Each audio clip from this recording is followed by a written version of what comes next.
સુરત શહેર અને જિલ્લામાં નકલીની બોલબાલા હોય તેમ સુરતના કામરેજમાં એક પછી એક નકલી પ્રોડક્ટ બનાવવાના કારખાના ઝડપાઈ રહ્યા છે।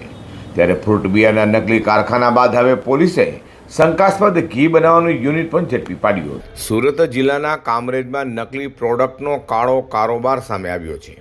ફ્રૂટ બિયરના નકલી કારખાના પર કાર્યવાહી થયાની ગણતરીની કલાકોમાં જ કામરેજ પોલીસે વધુ એક સફળતા મેળવી હોય તેમ કામરેજ પોલીસ ઇન્સ્પેક્ટર રામભાઈ ગોજિયા અને તેમની ટીમે નવાગામ સ્થિત શ્રીજી ઇન્ડસ્ટ્રીઝમાં દરોડા પાડી શંકાસ્પદ ઘી બનાવવાના કારખાનાનો પર્દાફાશ કર્યો હતો। આ દરોડા દરમિયાન પોલીસે અંદાજે 103 કિલો શંકાસ્પદ ઘી તેમજ 112 કિલો મલાઈ કબજે કરી હતી, જેનો ઉપયોગ ઘી બનાવવામાં થતો હોવાનું સામે આવ્યું છે। મિલાવટ અંગેની હકીકત જાણવા માટે એફએસએલની ટીમને સ્થળ પર બોલાવી સેમ્પલ લેવામાં આવ્યા છે।